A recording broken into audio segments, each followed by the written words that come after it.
Hola, ¿qué tal? Bienvenidos de nuevo a mi canal, Distorsión.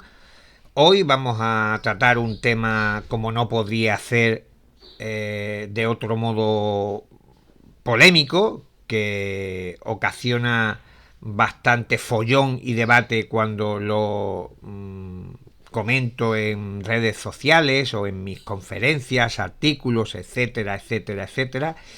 Y es que probablemente partimos de un error a la hora de teorizar sobre el fenómeno ovni. Creo que empezamos, y valga la redundancia, muy fuerte en este inicio porque, digamos, una gran mayoría de hipótesis que se plantean sobre el fenómeno ovni, pues se realiza más sobre conceptos, sobre ideas muy generales de lo que es el fenómeno ovni, sin contar apenas con lo que nos ofrece la casuística. Por tanto, es obvio que muchas de estas hipótesis que podríamos definirlas como materialistas, pues se alejan mucho de lo que es el grueso de la literatura ufológica o de los archivos ovnis que hemos acopiado los investigadores a lo largo de los años. Desde prácticamente 1947, con ese pistoletazo de inicio que realiza el fenómeno con el famoso célebre avistamiento de Kenneth Arnold, la mayoría de los investigadores han comprado la idea literal que ofrece estas manifestaciones. O sea, estamos hablando de objetos, de naves, de artefactos, de maquinarios, de seres, de entidades, de criaturas, de humanoides que no se corresponden ni por un lado a la tecnología, a la aerodinámica de nuestros aparatos y por otro lado quienes los tripulan o quienes están a bordo no son de nuestra especie, pues la ecuación se resuelve con una rapidez que no deja lugar a la duda, como el 2 más 2 igual a 4. ¿Qué otra cosa puede ser un ingenio aparentemente sólido, metálico, de chapas, tuercas y tornillos, en cuyo interior hay una serie de ocupantes, pilotos, que parecen provenir de otro mundo, de otro sistema solar, de otra dimensión, puesto que, como digo, en apariencia, por la descripción que ofrecen los testigos, además de que poseen unas facultades que nosotros no tenemos, aparecer, desaparecer, atravesar objetos físicos, leer nuestra mente. Por tanto, digamos que el conjunto de lo que es la literatura ovni, en su literalidad, si nos fijamos únicamente y exclusivamente en lo que vemos, que era, digamos, la forma habitual que tenía la ciencia y el ser humano de comportarse ante cualquier tipo de fenómeno desconocido, utilizar el sentido común, la lógica y decir, bueno, si la gente en medio mundo está denunciando la presencia de objetos físicos que se detectan en radar, que dejan huellas físicas, y que nadie encuentra una respuesta para resolver cuál es su origen y naturaleza, pues hay que buscarla, estas respuestas, fuera de nuestro mundo. Y entonces, como digo, se compra la literalidad y la primera capa del fenómeno. Y entonces, sobre esto, no sobre la literatura. ¿Y por qué insisto en esto? Porque estamos en 2025, que ha llovido desde la década de los 40, finales del siglo pasado, hasta la actualidad, y no se ha podido confirmar esa premisa que se veía tan diáfana en el kilómetro cero de la investigación del fenómeno ovni, que estábamos en presencia de maquinarios y alienígenas. Digamos que, aunque la escenografía, la estética que se nos presenta no requiere de un traductor, ni de un investigador, ni de un periodista, ni de un científico, cualquiera puede llegar a la conclusión de que ese platillo volante y ese ocupante que desciende del objeto no es un ser humano, por tanto, blanco y en botella, pero digamos que empíricamente no se ha podido demostrar que esa imagen que nos lanza el fenómeno desde el otro lado haya podido ser verificable. Ya de entrada, a mí y a muchos otros compañeros, ese aspecto pues nos parece sumamente sospechoso, teniendo en cuenta también la abundante casuística que se ha podido recopilar a lo largo de los años, de las décadas, que evidentemente podían haber ofrecido algún tipo de indicio, de evidencia, de prueba que nos certifique que lo que vemos se ajusta realmente a la esencia, naturaleza u origen del fenómeno. Por tanto, como digo, la mayoría de investigadores, desde prácticamente inicios de la década de los 50, se quedan estancados en esa primera capa y dicen que estos son, insisto de nuevo, maquinarios y seres biológicos que no son humanos. Por tanto, ahí ya comienza la frenética carrera de las hipótesis. Por eso se habla de viajeros en el tiempo, de extraterrestres, demonios, seres dimensionales, antiguos habitantes de la Atlántida, supervivientes de algún otro continente desaparecido en la antigüedad, de los intraterrestres, que es prácticamente una cosa muy, muy parecida. ¿Por qué?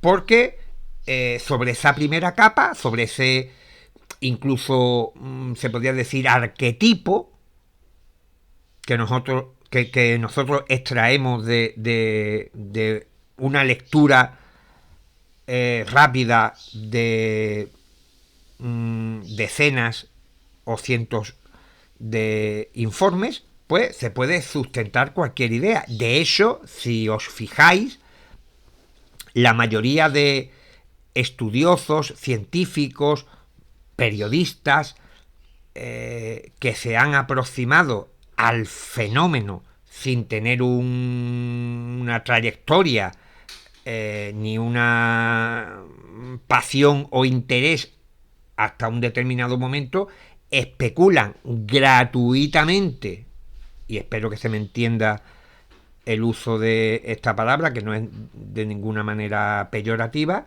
sobre la primera capa, y lo hacen con la misma solidez que el ufólogo que defiende la hipótesis extraterrestre y que lleva 20, 30 o 40 años en sus espaldas, en la mochila, investigando, estudiando y analizando. ¿Por qué? Porque para ese corto viaje teórico no hacen falta tantas alforjas, porque como digo, y no vamos a dar nombre, porque aquí lo que intento es crear un espacio para el debate, como digo, y no centrarnos en polémicas que desvíen el tiro. Yo he leído libros que hablan de científicos que dicen que estos son viajeros en el tiempo. ¿Por qué? Porque parten desde ese punto donde se compra la literalidad de lo que vemos, pensando que se ha comprobado, que se ha certificado que eso es un maquinario, que es una nave propulsada por una tecnología sublime, desarrollada por una ciencia que nos puede llevar cientos, miles o millones de años de adelanto, y por eso encontramos también, y este aspecto explica también el por qué hay tanta cantidad de hipótesis. ¿Por qué? Porque hay mucha gente que ya asume como realidad, como una base sólida de que ya se ha demostrado, que no se ha demostrado, que lo que vemos es una realidad. Pero no digo que sea una realidad porque sea algo ilusorio, inventado, falso y tal, sino que se trate de platillos volantes y de ufonautas. Y claro, la casuística, los archivos chocan con muchas de estas ideas y de planteamientos. ¿Por qué? Porque, como digo, si tú sostienes tus planteamientos sobre una primera capa, desconociendo en el mejor de los casos y en otros, en el peor, ignorando que estás sobre, no vamos a decir infinitas, pero sí una gran cantidad de capas que dibujan un panorama mucho más complejo y donde ya es un terreno resbaladizo, un terreno no estable, donde es más difícil sustentar estas hipótesis, que además, como curiosidad, si os fijáis, la mayoría de las ideas que parten de esta primera capa son como grandes árboles que se ramifican de forma brutal y son planteamientos que se enriquecen a veces con lo que interesa de lo ofrecido en algunos eventos recogidos por los investigadores, y en otros es un ejercicio de imaginación pura y dura. Y os explico. La hipótesis extraterrestre, pues, se amplía y se dice, bueno, estamos siendo visitados, explorados por infinidad de civilizaciones distintas, pero hay un convenio, iba a decir universal, cósmico, de no interferencia en una civilización que todavía no ha alcanzado el nivel adecuado, tanto a nivel de evolución mental como tecnológica, para que no hubiera ese choque que se produce a veces cuando una civilización con un nivel cultural, científico, etcétera, etcétera, mayor, según se mire también, porque esto también daría para mucho, va con una civilización inferior y claro, y se produce ahí una especie de caos y en muchas ocasiones también destrucción de la inferior. Y se habla de que incluso hay seres extraterrestres, como digo, toda esta información eligiendo también, seleccionando como un chef para realizar una receta lo que le interesa de lo que tiene a su disposición en la cocina. Y dicen, bueno, y también hay otros seres que vienen aquí porque tienen un problema, una deficiencia genética y necesitan del ser humano para sobrevivir, y están realizando experimentos genéticos y tal, y todo esto.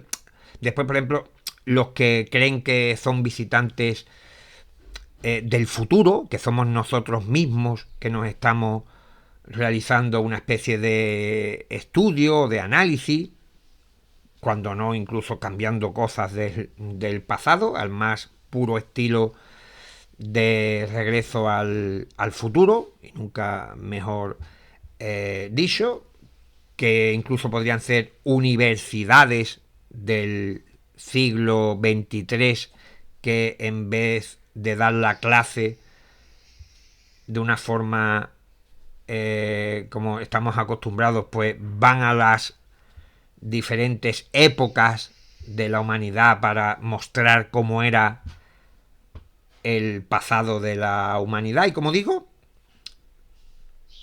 todas estas ideas tienen en común que no tienen dudas.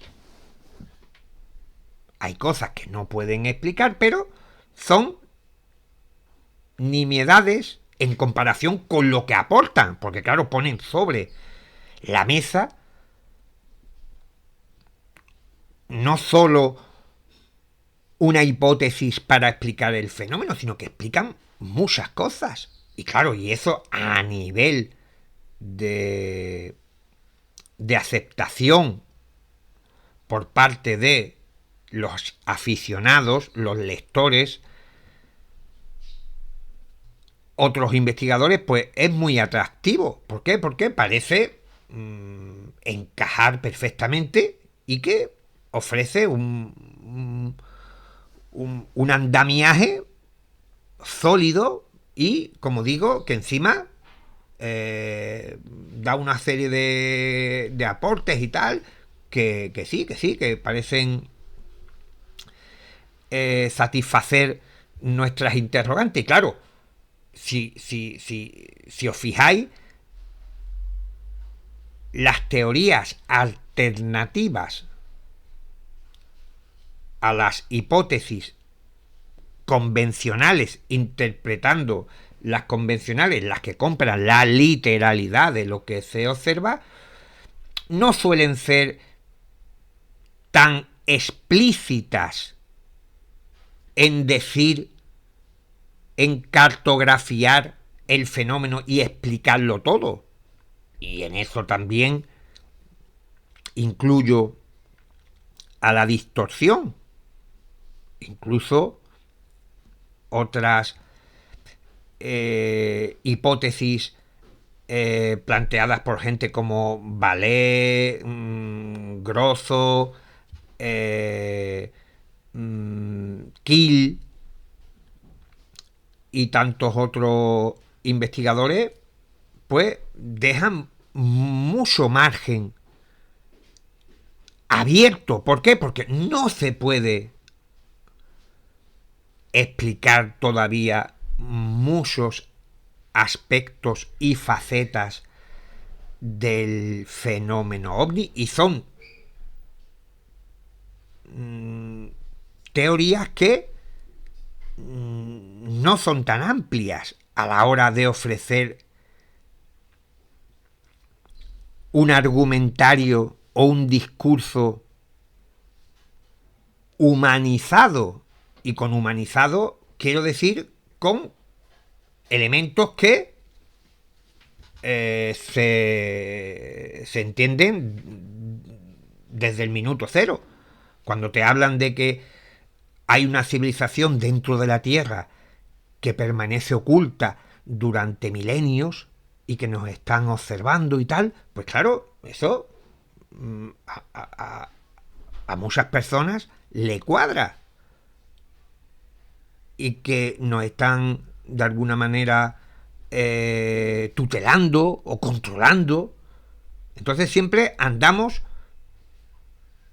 entre lo extraordinario, lo anómalo, lo desconocido, pero con esos barnices que todavía nosotros somos capaces de controlar intelectualmente, y por eso digo que, aparte de que sean planteamientos atractivos, también tienen ese fondo ligado a la narrativa humana, que hace que la gente lo vea más probable, más incluso de sentido común, que otro tipo de ideas que son como más difusas, pero son difusas porque o no se entienden o no se explican bien, como podría ser mi caso, no el de mis compañeros, que mencionan conceptos y conclusiones que se alejan de la literalidad, se alejan de una trama que esté basada en aparatos y seres biológicos, entidades, criaturas, llamémosle X, y ya cuesta más. Pero la realidad es que las hipótesis que parten de esas primeras capas aglutinan o reúnen todo lo que he estado comentando de un guión bastante elaborado y que responde a muchísimas cosas. Yo muchas veces, yo quisiera tener la seguridad, porque no la tengo, a la hora de explicar ciertas cosas y con la credibilidad que muchos ufólogos pues resuelven rápidamente las incógnitas del fenómeno, achacándolo o a los extraterrestres o a los seres de otras dimensiones y tal. Y sobre todo que al menos en ese punto parten desde la honestidad cuando dicen que ellos no creen que todo lo que hay en los archivos corresponda al fenómeno ovni, que es una manera o una treta, que es como yo lo considero, de esquivar la cruda realidad que nos ofrece la literatura ufológica. Aquí vemos, y ya lo digo, para que no haya ningún tipo de equívoco, hasta que os lo diga, todo lo que voy a comentar a continuación no es un sesgo de mi teoría de la distorsión ni de mi propia percepción del fenómeno. Aquí voy a hablaros de lo que encontramos en los papeles.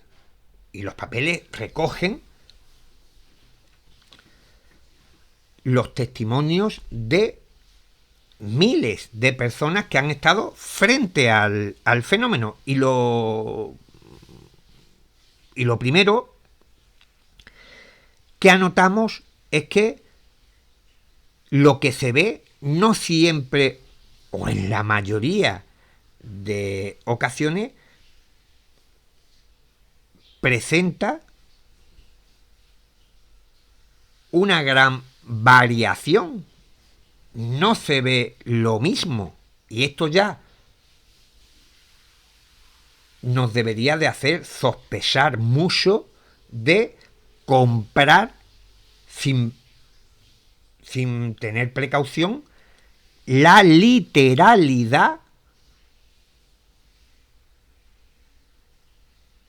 de la escenografía y de la estética, porque resulta tremendamente sospechoso, delatador, de que aquí hay gato encerrado,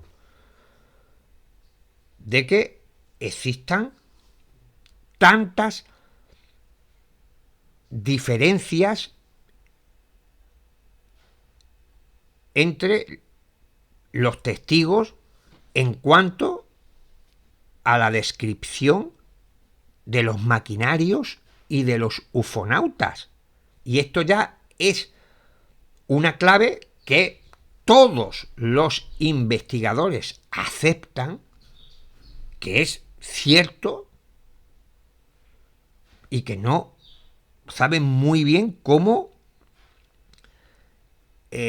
interpretar. Y por eso la hipótesis extraterrestre dice, bueno, es que quizás también estemos siendo visitados por decenas, cuando no centenares de civilizaciones distintas. Claro. Pero esto ya es un elemento que para mí nos debería de hacer meditar a la hora de interpretar la literalidad de lo que se nos cuenta. ¿Por qué? Porque o la percepción humana está siendo alterada, modificada o distorsionada por esa fuente de origen alienígena de una manera brutal, o aquí hay algo que todavía no sabemos muy bien cómo cuantificar. A esto hay que sumar que también ya es un aspecto del fenómeno que no se puede debatir, de que sea lo que hay al otro lado, se comunica con la mente humana y es capaz de alterar, modificar y controlar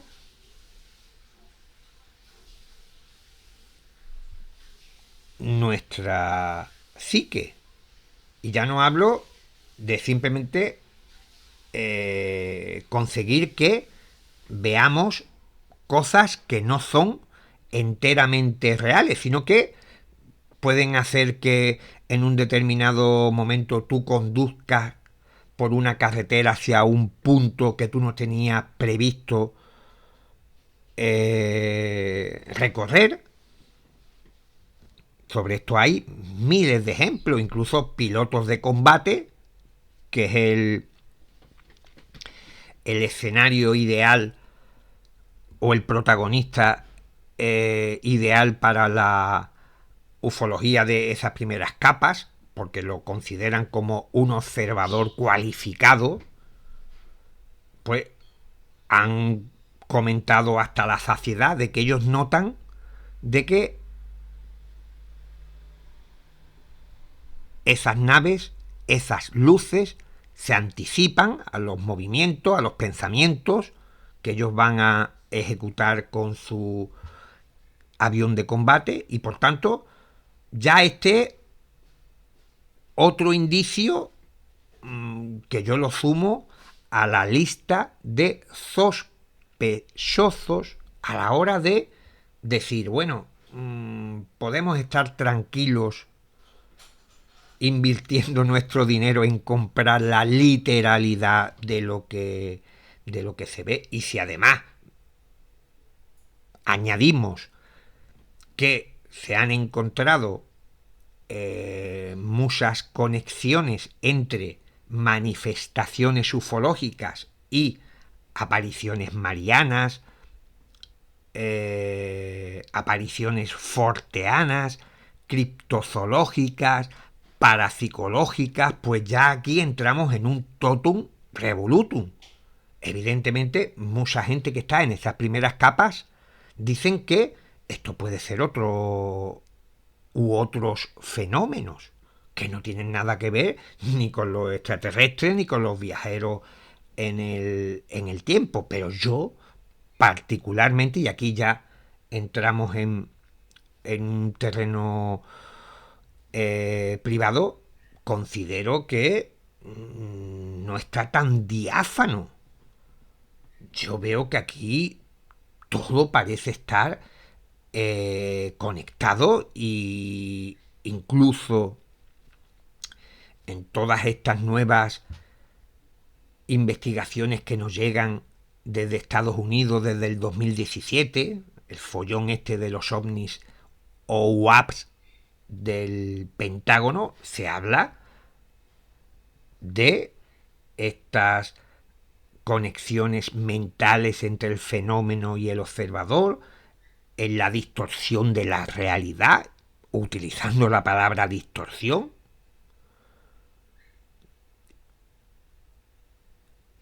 Hay informes, documentos de estudiosos, especialistas que han estado encuestando a pilotos y militares y llegan a la conclusión de que estas manifestaciones están alterando nuestra percepción y que no están seguros de que esa literalidad sea exactamente la verdadera faz o rostro del fenómeno. Y esto quiere decir nada más y nada menos que ha podido ser, vamos a dejarlo ahí, ha podido ser un gravísimo error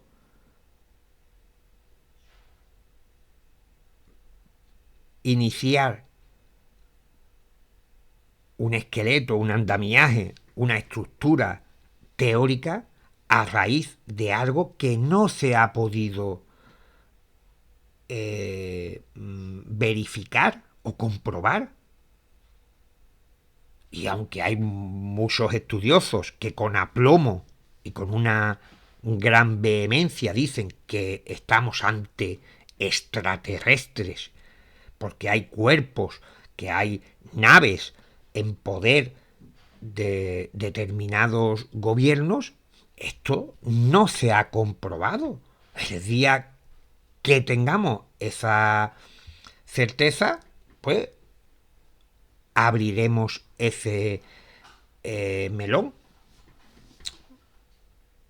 La teoría de la distorsión, mis libros, mis conferencias,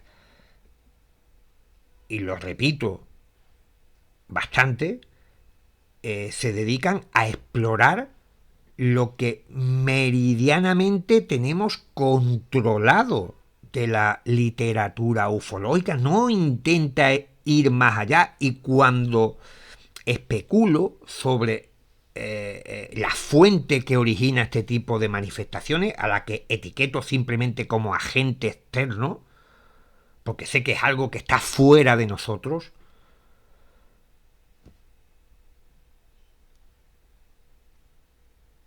ofrezco una posible traducción de qué puede ser, pero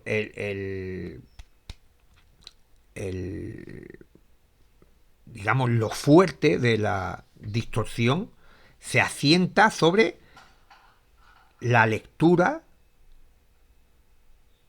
o decodificación que yo hago de la casuística, que a lo mejor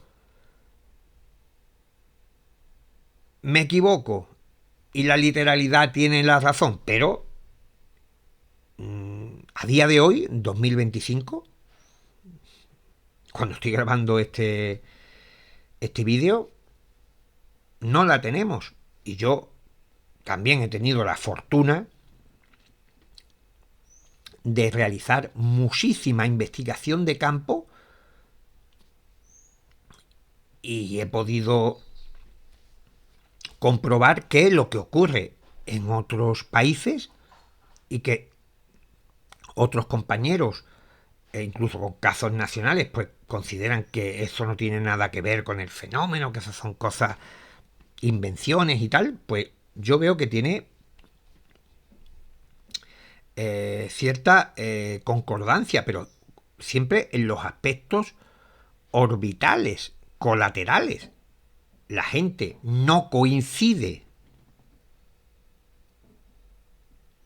en lo que ve, en lo observado, pero sí en los fenómenos que rodean todas estas manifestaciones, sí hay un consenso, que es lo que a mí me lleva a pensar y a afirmar que estamos ante algo, ante una manifestación real, que no es psicológica, que no es un engaño, que no es una quimera, y además es algo que se viene dando desde hace muchísimo tiempo, desde hace muchos siglos, con diferentes ropajes, porque los fenómenos forteanos, marianos, criptozoológicos y paranormales demuestran que el ser humano siempre ha estado enfrentado a una realidad desconocida de la cual brotan y surgen entidades, seres, criaturas que no tienen nada que ver con nosotros, pero que guardan cierta semejanza para que nosotros seamos capaces de traducir a nuestro idioma mental qué es lo que estamos presenciando. Por eso la Santa Compañía va con un féretro paseándose por caminos y calles. Las apariciones marianas tienen una determinada estética.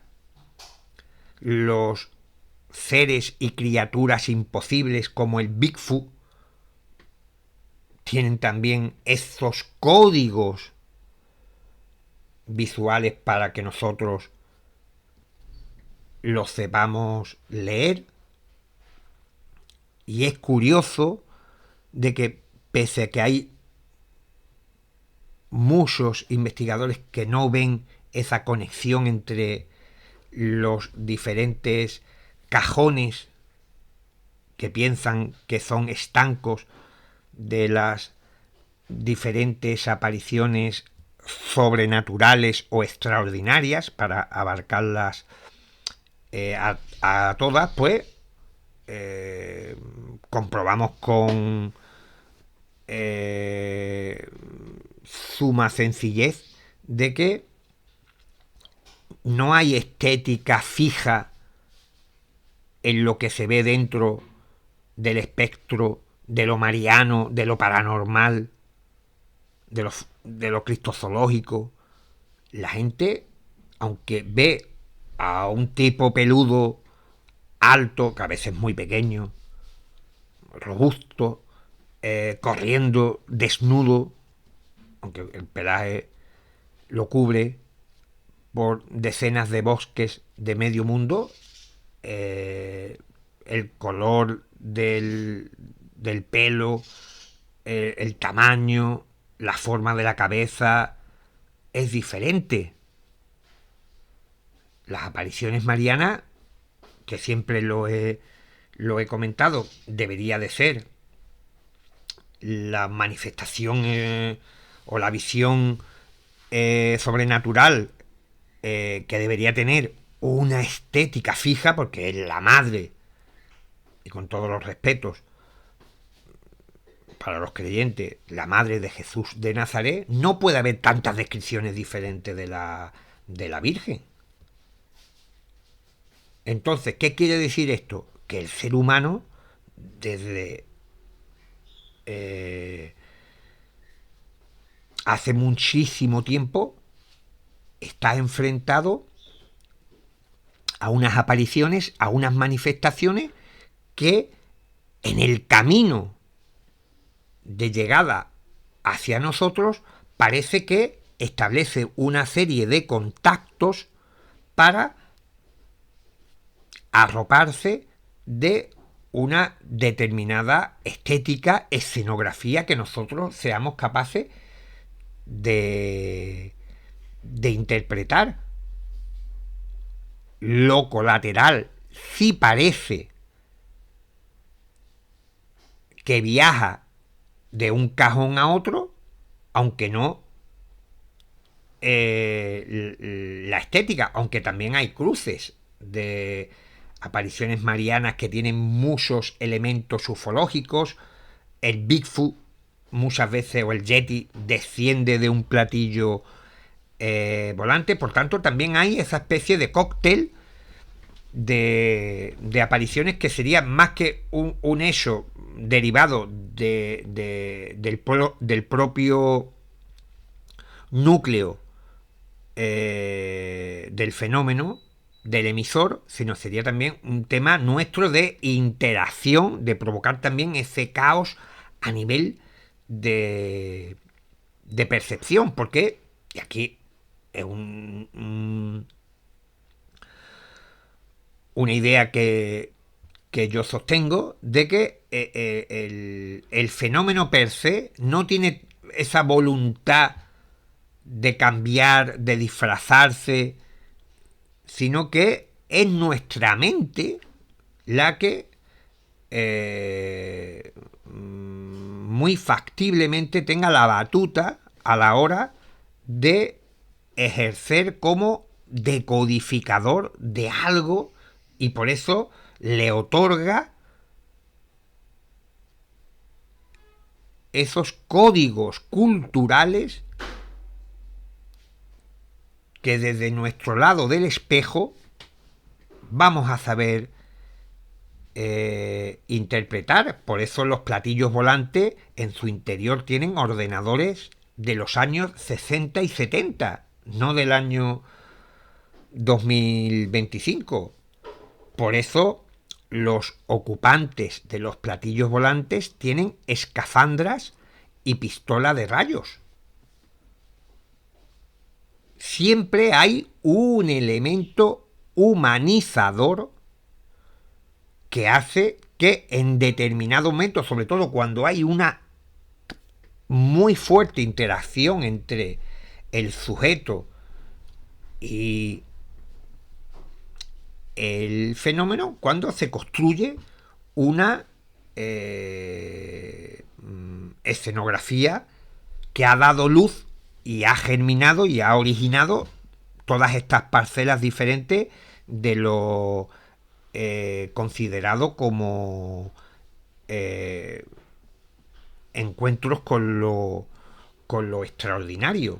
Y yo creo que esta reflexión que estoy haciendo en voz alta debería de hacernos pensar en cuáles son los sustentos o las bases que tienen muchas de estas hipótesis o creencias que se han derivado de, como digo, extraer ideas muy generalizadas sobre lo que es la casuística. Porque claro, si traes a alguien de la calle que prácticamente no ha leído nada sobre el fenómeno ovni, pero que esté abierto evidentemente, pues él piensa que ya es un hecho sustentado, un hecho verificado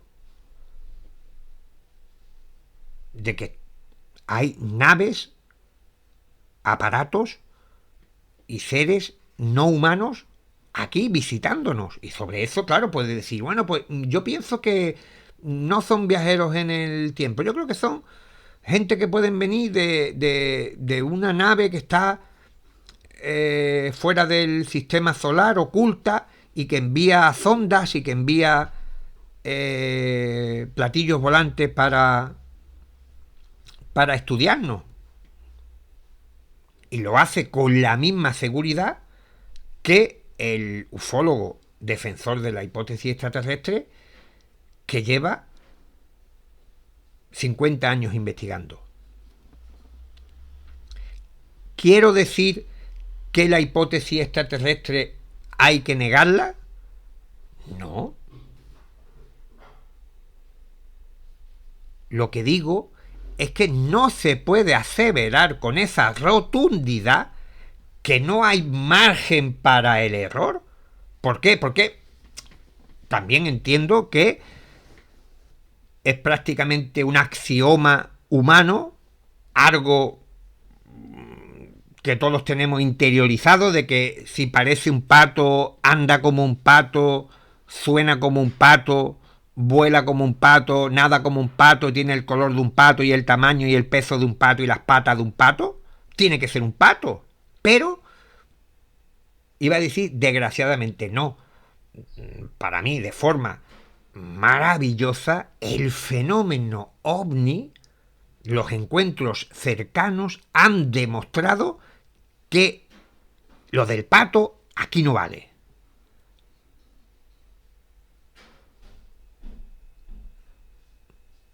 Cuando ves algo o cuando te cuentan algo de que han visto, prudencia, precaución, danger. ¿Por qué? Porque no estamos seguros de que esa fuente que origina el fenómeno no es que no esté enredando en un laberinto visual, sino que probablemente como funciona en la frecuencia de nuestra mente, entra, sintoniza con nuestra psique, pues esto puede llevar aparejado una serie de interferencias, ruidos que hace que pensemos que eso es así, que existe un platillo volante de esa forma. A mí particularmente siempre me ha llamado poderosamente la atención de que haya muchísimos, la gran mayoría de maquinarios que se han descrito en la ufología con sumo detalle y que son formas complejas que van más allá de una esfera, de un disco, todo lo que un observador ha puesto o ha dibujado negro sobre blanco y que tenga una complejidad que sea difícil de replicar de manera fiel, no se encuentra en la literatura ufológica. Fijaros que incluso en las formas más elementales, como objetos en forma de esfera, de cúpula, ni los tamaños, ni los colores, ni a lo mejor las ventanas o la forma de sustentarse sobre el suelo, ni la gente, los ocupantes, los ufonautas que van en sus tripas, coinciden. Fijaros, ni en lo más básico, cuando la gente piensa que los platillos volantes van de un lado para otro, porque sí, mucha gente ha descrito artefactos y objetos de estas formas, pero cuando uno va al detalle, que dicen que el diablo está ahí, se dará cuenta que aquí hay una disonancia importante. Por eso, todos los ovnis, platillos volantes, que han sido descritos de pe a pa, como se suele decir, y que diría uno, bueno, esto por la forma que tiene, si alguien en otra parte del mundo viera lo mismo, sería una evidencia de que ese maquinario ha viajado de Burgos a Wisconsin o a Puebla en México o a Lima, a Perú, pero esto no se ha dado jamás.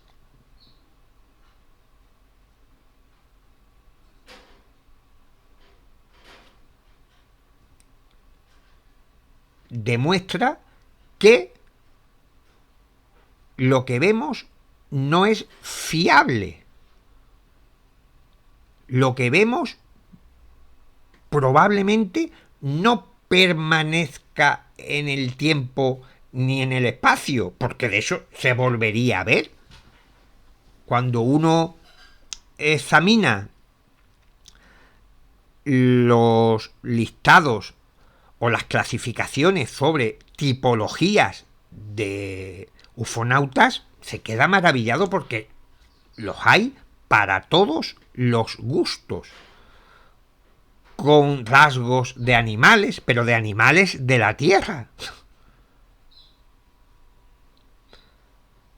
Entonces, esas primeras capas son muy inestables. Y si nosotros edificamos o pensamos que es un buen punto de partida para teorizar sobre el fenómeno, yo particularmente creo que no lo es.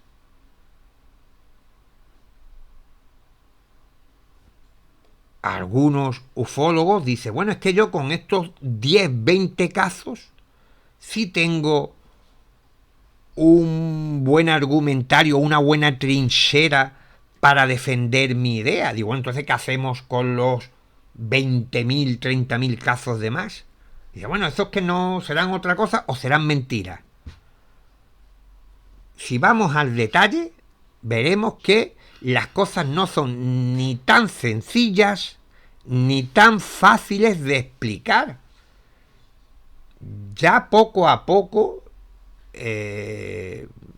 bueno, esto se inicia a finales de los años 60 del siglo pasado, cuando emergen una serie de autores que van más allá o quieren mirar fuera de el microcosmos, aunque es muy amplio, de lo extraterrestre, de lo literal, pero con el tiempo ha ido calando la idea.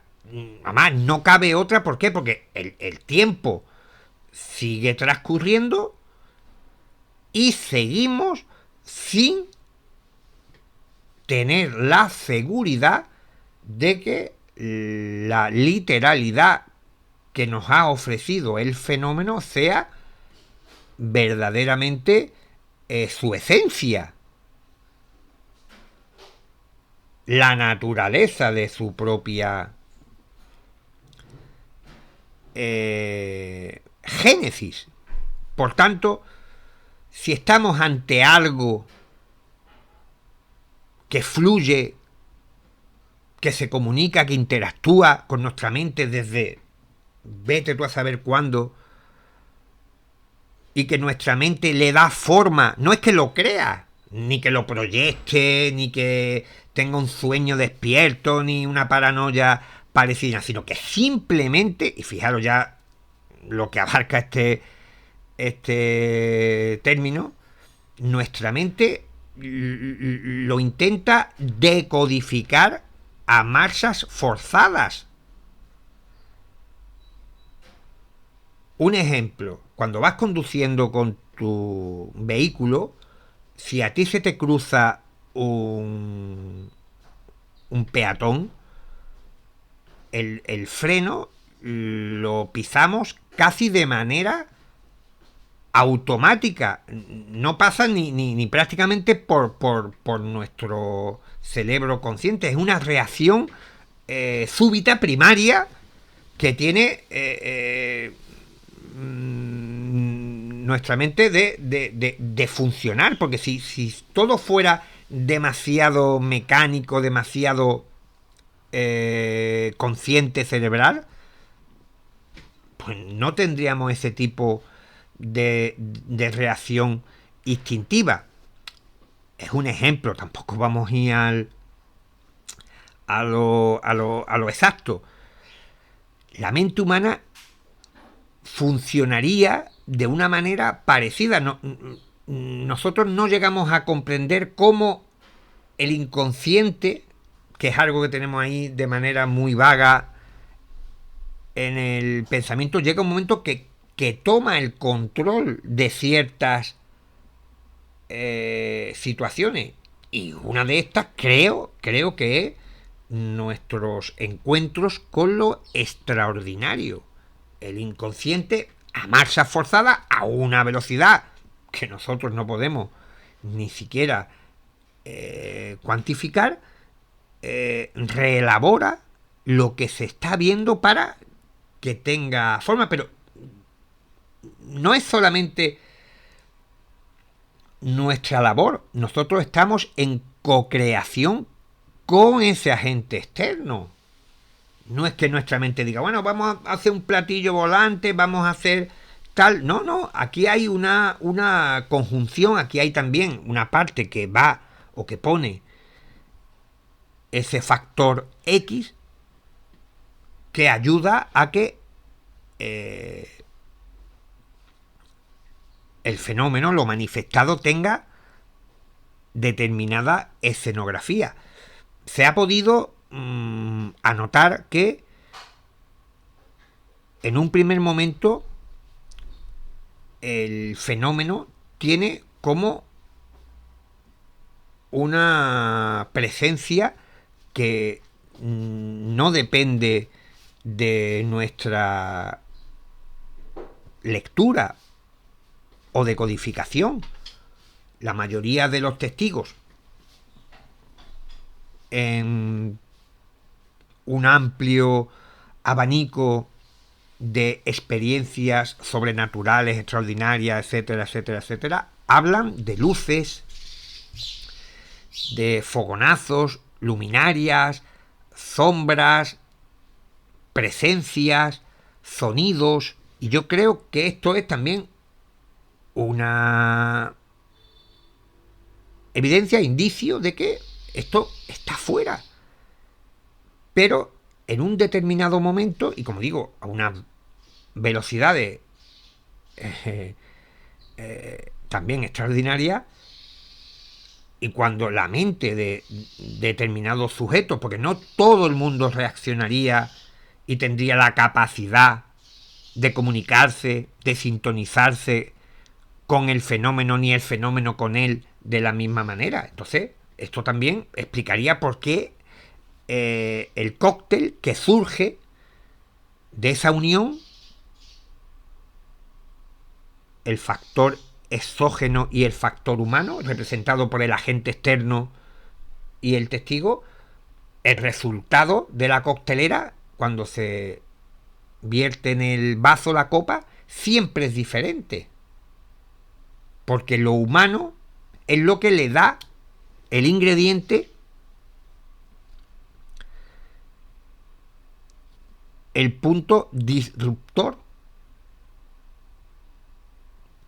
Dicen que no hay dos personas iguales, no hay dos mentes iguales, y aunque hay muchos casos que por su simpleza son muy análogos, pero es porque quizás sea en las primeras etapas de ese contacto que no llegan a concretarse en nada, pero cuando hay episodios, eventos muy detallados, muy concretos y tal, ahí es cuando se ve la pura esencia del fenómeno y donde comprobamos que esa literalidad probablemente sea una pantalla, un ruido, una construcción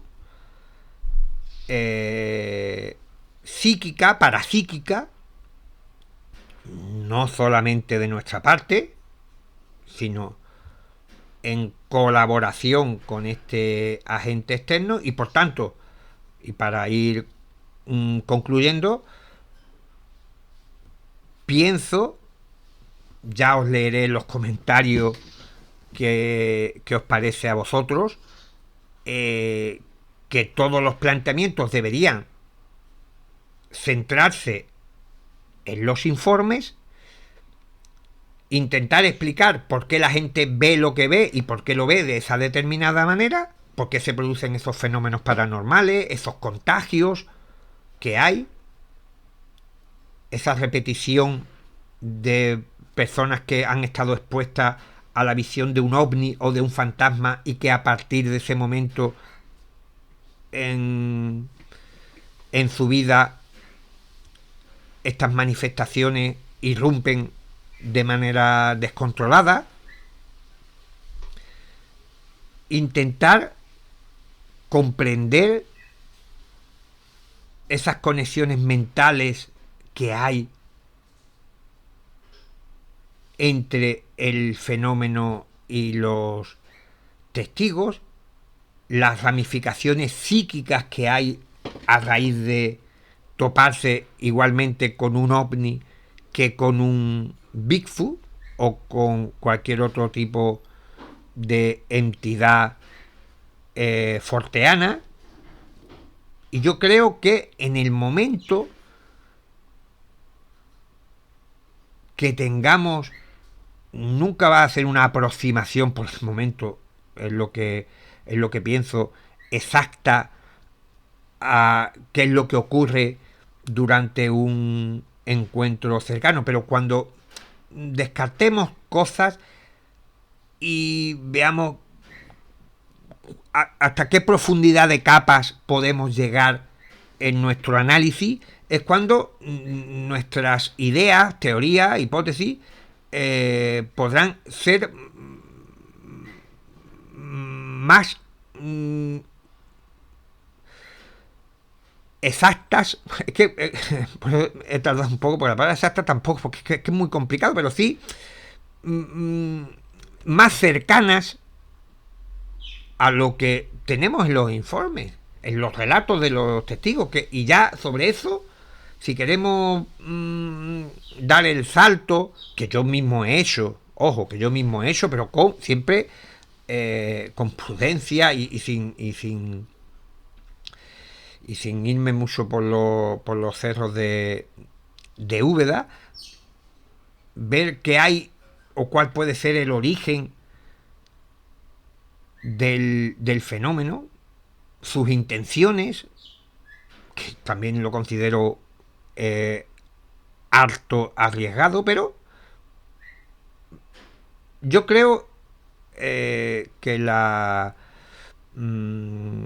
o que el viaje teórico debe ser como una escalera, con peldaños. Asegurar un primer peldaño, avanzar a otro peldaño y no intentar subir la escalera de golpe, que eso es lo que, independientemente de que estemos acertados o no en lo que venimos diciendo, pero es lo que ha hecho los creyentes en la hipótesis extraterrestre, subir la escalera de golpe, decir, bueno, si la gente ve esto, es que esto es así, pero sin hacer autocrítica en ningún momento de pensar que el simple hecho de que estemos en 2025 y desde 1947 no hayamos sido capaces Y claro, y sé que van a decir, bueno, es que los gobiernos nos ocultan. Sí, los gobiernos podrán ocultar lo que quieran. Podrán tener el área 51 y el área 27. Pero los investigadores también hemos estado ahí detrás del fenómeno. En España, en Francia, en Bélgica, en México, en Perú, en Estados Unidos, en Rusia. Y nosotros tampoco hemos podido... No ya... Porque los investigadores tampoco que seamos ahora la panacea, pero digo, el propio fenómeno en sus manifestaciones, en sus encuentros con los testigos tampoco han sido capaces de aportar esa última evidencia o prueba que certifique que la escenografía, la literalidad se puede comprar sin ningún tipo de duda. Y estamos hablando de miles de casos. Olvidaros de los gobiernos, de que el fenómeno lo controla todo, porque la estadística es la que es. Y aquí, si hablamos de un fenómeno sin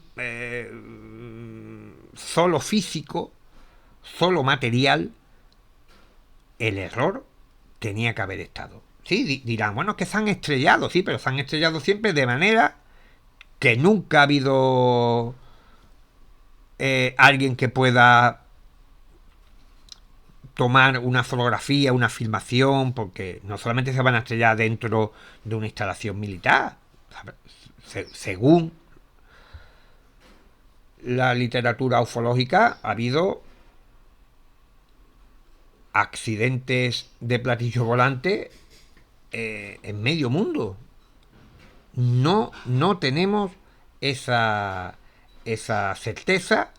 Los investigadores, grupos de ufología llevan décadas intentando demostrar ese primer escalón sobre el que han saltado hasta arriba, de que lo que se ve es una realidad. No que la gente ya te esté mintiendo, te esté diciendo nada, no. Eso ya en este canal lo tenemos superado, sino que esa literalidad sea cierta. ¿Qué pensáis? Bueno, pues os leeré, debatiremos, podéis preguntar, podemos seguir si hay algo que os ronda por la cabeza después de escucharme, si habéis aguantado toda la chapa. Y lo que siempre digo en alguno de los vídeos, para no repetirme como el ajo, mi canal lo que pretende modestamente es crear un espacio virtual para ofrecer contenidos, reflexiones no habituales, no convencionales, para ver si esto nos puede llevar a alguna parte. Es un viaje que yo inicié hace ya más de 30 años y que todavía estoy en el camino, con el mismo entusiasmo y la misma pasión, porque considero que estamos ante un fenómeno desconocido y súper interesante, que todo lo que he comentado aquí y en otros vídeos no le resta ni un ápice de misterio ni de grandiosidad al fenómeno, sino que simplemente pone el foco en otra parte. Y bueno, lo que os decía, os leo en los comentarios y espero que os haya gustado este vídeo. Un fuerte abrazo.